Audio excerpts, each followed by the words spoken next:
उसके बारे में बताया डिटेल। बराबर। चले जाओ, वहाँ चले जाओ, वहाँ जगह भरपूर है। हमने कल बताया था कि कोई भी मंत्र करते तो उसका न्यास होना चाहिए। न्यास क्यों होना चाहिए? तो आपका रक्षा के लिए होता है। मंत्र जब करने का बहुत से लोग मुझे मिलते हैं, आपको भी मिलते होंगे, कंटिन्यू मंत्र जब करते हैं, ओम नमः शिवाय, ओम नमः शिवाय, ओम नमः शिवाय, ओम नमः शिवाय, ओम नमः शिवाय, राम राम राम राम राम राम राम राम राम राम राम राम बोलते मरा मरा मरा हो जाता है, बरोबर ना? राम राम राम राम राम बोलेगा तो मरा मरा हो जाता है। ओम हरिओम, ओम हरिओम, ओम हरिओम ऐसा बोलते, तो आपको ऐसा लगता है कि इतना मंत्र जब करता है, बाप रे, ये आदमी को तो पैर धो के पी लेना चाहिए बस। ट्रेन के अंदर में बहुत सी लोग हाथ में माला रहती है या ये रहता है, जो भी रहता है, तो वो मंत्र जब करते, अब उनको अगर जो आप पूछेंगे आपने कितने मंत्र जब किए, तो बोलते अरे हमने तो 1 करोड़ मंत्र किया, हमने तो 10 लाख मंत्र किया, हमने तो 25 लाख मंत्र किया। फिर अपन बोलेंगे आपको उससे कुछ फर्क हुआ क्या? हाँ थोड़ा थोड़ा हुआ है। थोड़ा थोड़ा मतलब इतना ढीला ढीला बात करेगा कि अपने को ऐसा लगता है वो सिर्फ मन को समाधान करने के लिए बोल रहा है, कि नहीं तो उसको कुछ फर्क हुआ नहीं है। लेकिन वो क्या क्यों बोल रहा है मालूम है? वो मन को समाधान करने के लिए बोलता है। तो ऐसा नहीं होना चाहिए। अब मैं एक बात बताता हूँ आपको, आप बहुत ज्यादा मंत्र करो आपके हिसाब से, और मेरे हिसाब से आप थोड़ा ही मंत्र करो। अब कैसा क्या फर्क पड़ेगा?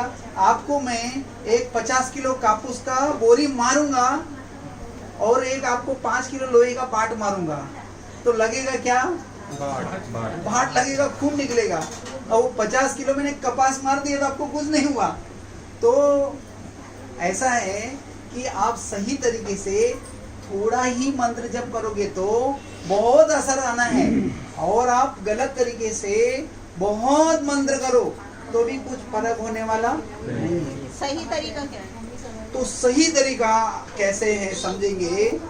तो सबसे पहले तो मंत्र कोई भी करने के पहले एक व्यक्ति को ध्यान रखना चाहिए, हो सके तो काला कपड़ा नहीं पहन के मंत्र जब कभी नहीं करना। आपको शौक के हैं तो आप पहन के कहीं जाइए घूमने फिरने, लेकिन मंत्र जब करते समय काला और दूसरा नीला कपड़ा, ये 2 वस्त्र नहीं होने चाहिए। नीला, ये ब्लू, हटा दो, ये हटा दो, आसन हटा के नीलम जी को बैठा। अरे नहीं, मैं खड़ी हूँ। तो हरा नहीं, ब्लू ब्लू ब्लू ब्लू रंग का कपड़ा हो सके तो मंत्र जब करते समय, इष्ट देव का मंत्र जब करते समय नहीं पहनना चाहिए, बरोबर है? अब दूसरी बात आ गई, नीला तो कुछ क्षेत्र में चलता है, जैसे शनि का जब कर रहे हैं या सरस्वती का जब करते हैं तो नीला वस्त्र चलता है अभी भी। अब आगे की बात बताता हूँ कि सही तरीका क्या है। तो कल मैंने आपको ओम बोलने का तरीका समझाया और उसका आपको अनुभव भी आया। फिर आज वो अनुभव करवाता हूँ कि आपको ओम कैसे बोलना है, तो उसके बाद मंत्र कैसे बोलना है उसके बारे में पहले बोल देता हूँ शॉर्ट फॉर्म में। मंत्र आपको कैसे बोलना है इसके बारे में कोई कुछ जानता है तो बताओ, नहीं तो फिर मैं बता रहा हूँ। मंत्र बोलते समय पहले तो मंत्र करने का समय आप हो सके तो एक फिक्स रखो। अगर जो नहीं है तो आपको चलते फिरते मंत्र जप करना है तो उसको अजपा जप कहते हैं, अजपा जप। इसमें आपको जोर से नहीं बोलना है, चलते फिरते जोर से मंत्र नहीं। चलते फिरते मंत्र करना है तो मन से करना है। मंत्र कितना प्रकार का होता है? 3 प्रकार का, मनांशु, उपांशु और जपांशु। मनांशु यानी मन से बोलना है, जपांशु यानी आपको जोर से मंत्र बोलना है, उपांशु यानी होड़ हिलेगा लेकिन मंत्र का ध्वनि बाहर नहीं निकलेगा। हाँ, अब ये बात हो गया। अब फिर से ये हो गया पहला स्टेप। अगर जो आप चलते फिरते भी मंत्र करते हैं और या तो एक जगह पे बैठ के करते तो कैसे करना है?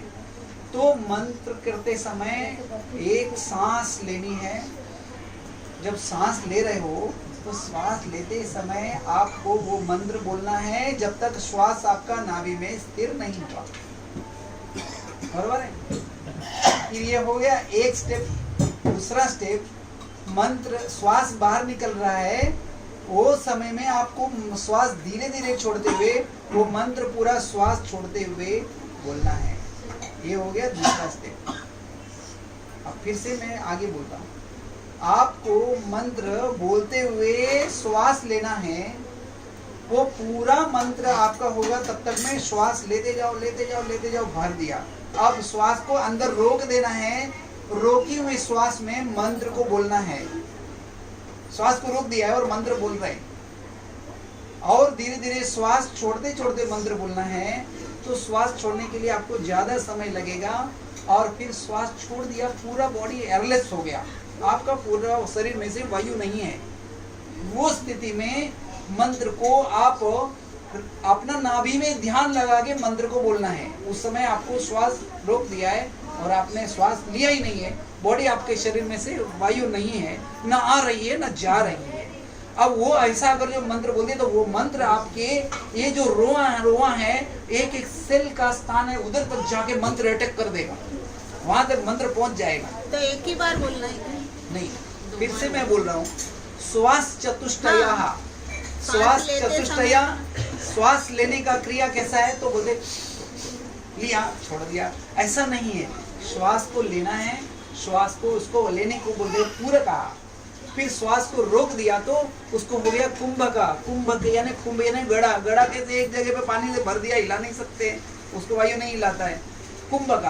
फिर रेचक, मतलब धीरे धीरे श्वास को हम लोग छोड़ रहे हैं, उसको बोलते हैं रेचक। फिर बहिर्कुंभक, मतलब बाहर निकली हुई स्थिति में वहीं बैठ जाओ, वहीं पर हमको श्वास को रोक देना है, अंदर लेना नहीं है, आपको श्वास छोड़ी हुई स्थिति में रहते हैं, उसको हर बार वैसे ही करना है। हाँ, तो मंत्र अगर जो मैं कहता हूँ आप 2 घंटा मत करिए, सिर्फ आधा घंटा करिए या 20 मिनट ही करिए, लेकिन ये तरीके से करिए, आपको मंत्र का प्रभाव आपको 3 से 4 दिन के अंदर में आना है और आना है, उसको कोई रोक नहीं सकता, उसको ब्रह्मांड की शक्ति से सीधा कनेक्ट हो जाते हैं। समझ में आ गया? कुछ किसी को शंका है तो पूछो, किसी को समझ में नहीं आ रहा तो वापस पूछो एक बार। मेरे को तो आ गया। मतलब फिर से अगर अभी ये दूसरा बात आ गया, एक मंत्र होता है जैसे गायत्री मंत्र, अभी इस टाइम पे नहीं बोलते हम, रात्रि में गायत्री मंत्र जोर से नहीं बोलते हैं, और विष्णु का भी मंत्र नहीं बोलते, मैं दूसरा कोई भी मंत्र बोलता हूँ। ओम दधिशंकम तिशा तुषारभम क्षिणो धर्णवा संभवम नमामि सस्मम सोम संभो मुकुट भूषणम, ये तो हो गया बड़ा मंत्र। अब कोई तो छोटा ही मंत्र बोलता है, ओम चंद्राय नमः। अब ये छोटा है तो श्वास क्या छोटा छोटा लोगे? नहीं, श्वास तो आपको लंबा लेना है, तो क्या करना है 6 बार ओम चंद्राय नमः, ओम चंद्राय नमः, ओम चंद्राय नमः, ओम चंद्राय नमः, ओम चंद्राय नमः, ओम चंद्राय नमः, ओम चंद्राय नमः, ऐसे 6 बार, या ओम श्री कमलवासिनी नमः, ओम श्री कमलवासिनी नमः, ओम श्री कमल, ऐसे 6 बार बोलो। धीरे धीरे बढ़ाते जाओ, 8 बार करो, धीरे धीरे 10 बार करो, धीरे धीरे 12 बार करो। वो जो छोटा मंत्र है, जो नाम, उसको हम नाम स्मरण बोलते हैं, तो नाम स्मरण रहेगा, जैसे ओम विष्णवे नमः या ओम नमः शिवाय बोला, हम ओम नमः शिवाय, ओम नमः शिवाय, ओम नमः शिवाय, नमः शिवाय, नमः शिवाय, नमः शिवाय, ओम नमः शिवाय, ओम नमः शिवाय, ओम नमः शिवाय, ओम नमः शिवाय, ओम नमः शिवाय, ओम नमः शिवाय, ओम नमः शिवाय, छोड़ दिया। अब छोड़ी स्थिति में ओम नमः शिवाय, ओम नमः शिवाय, ओम नमः शिवाय, ओम नमः शिवाय, ओम नमः शिवाय, ये छोड़ी हुई स्थिति में इससे क्या क्या होगा पता है? सबसे पहले तो आपकी स्टमक से रिलेटेड बीमारियां खत्म हो जाएगी, पेट से संबंधित, क्योंकि आपने जब छोड़ी हुई स्थिति में, आपने जब मंत्र बोल रहे हैं छोड़ी हुई स्थिति में, तो आपकी जो नाभि है वे आपके पीछे की रीढ़ की हड्डी को टच करने का कोशिश कर रही है। अब वो होती है तो वो उसको पेट को बहुत बड़ा व्यायाम मिल रहा है, पेट को बहुत बड़ा व्यायाम मिलता है, वो व्यायाम से ऑटोमेटिक आपकी बीमारियां कम होती जाएगी। अब ये जो नॉर्मली जो अपन मंत्र जाप करते हैं, मतलब कुछ मतलब ही नहीं है ना? नहीं, वैसे देखने जाओ तो कोई मतलब नहीं। हाँ?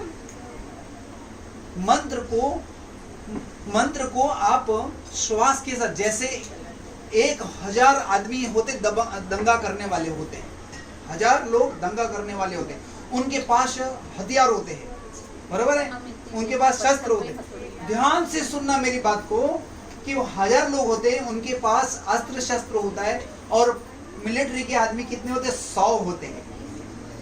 हाँ, वो 100 लोग वो 1000 लोगों को तितर बितर करते थे, उनको मार के भगा देते। क्यों भगा देते बताओ? क्योंकि वो 1000 लोग हैं, वो अनुशासित नहीं है, वो ट्रेन किए हुए नहीं है, वो अनट्रेंड है, इसके लिए वो नष्ट हो जाते हैं। और ये 100 जन हैं, अब 1000 के एक 10 आदमी मिलके एक आदमी को नहीं पकड़ सकता है, मार नहीं सकता है, लेकिन मार सकता है, लेकिन वो नहीं, क्योंकि वो जो मिलिट्री के लोग हैं वो प्रशिक्षित है, और वो एक ही रिदम में चलते हैं। उनको एक सीटी बजी तो उनको पता है कि अटैक करना है तब, और एक सीटी बजी तो अटैक को नहीं करना है। उसी तरह हमारा मंत्र भी है वो प्रशिक्षित मंत्र करो। प्रशिक्षित मंत्र करोगे तो मंत्र का बहुत असर होगा। और मंत्र का कैसा असर होगा आप पे तो होगा, लेकिन आप दूसरे तीसरे चौथे के ऊपर भी कर सकते हो असर अपने मंत्र का। कैसे करोगे ये भी मैं बता देता हूँ। जैसे आपने 10 दिन 15 दिन में धीरे धीरे अपने श्वास पे तुमको नियंत्रण करना आ गया है, आप बिल्कुल श्वास रोक के मंत्र बोलने की आपको पूरी शक्ति आ गई। अब धीरे धीरे आपको उस टाइम पे अपने विचारों पे भी कंट्रोल आ गया है। अब जो सामने वाला आया वो डिस्टर्ब है या कुछ भी है, आप अपने श्वास को रोक के और सिर्फ आंख आधी बंद करो या आधी खुली रखो, या आप ऐसे ही जनरली बात करते करते अपने नाभि में ध्यान करते हुए उसके पूरे बॉडी की तरफ एकदम अपना जो ब्लेसिंग है या जो भी है आपकी आशीर्वाद है या जो भी है वो आप उसको पास कर दो उसको रोज। या वो घर में सोया हुआ है और आप अपने किचन में काम कर रहे हो या अपने मंदिर की तरफ हो, वहां से उसकी एनर्जी को पास कर दो कि वो उसकी जो भी कुछ समस्या है प्रभु मैंने जो आप मंत्र कर रही हूँ या मंत्र कर रहा हूँ उससे उसको ओके हो जाए। वो होने लगता है, शुरू हो जाता है। वो उठेगा, जब वो उठेगा सो के तो आपसे बात करने का तरीका से आपको समझ में आ जाएगा, अरे बाप रे इसमें तो बात करने का उसका तरीका ही बदली हो जाएगा। वो क्यों बदली हुआ कि आपकी ऊर्जा ने काम किया है, वहां पर आपकी ऊर्जा ने काम किया। समझ में आ गया इस विषय में? चलो अभी हम लोग फिर से, कल हमने ओम का विषय हमने किया था। ओम किस प्रकार से बोलना है, तो ओम 2 प्रकार से बोला जाएगा। तीसरा प्रकार आप लोगों को समझ में नहीं आएगा, 2 ही प्रकार को समझो क्योंकि 2 प्रकार आपके लिए बहुत आवश्यक है। एक होता है ओ को लंबा करना है और म को छोटा करना है। दूसरे में म को लंबा करना है, ओ को छोटा करना है। अब इसका अनुभव लेना है आपको, फिर से कल लिया था, कल आपको आनंद आया था। तो सबसे पहले इसको क्या कहते हैं, चिन्मय मुद्रा, इसको बोलते हैं चिन्मय। पनवेल दी चिन्मय मुद्रा में ये है, इसको आपको करना है, बरोबर है? और नीले थैली रुकिएगा, थोड़ा नीले वीडियो बंद कर दीजिए।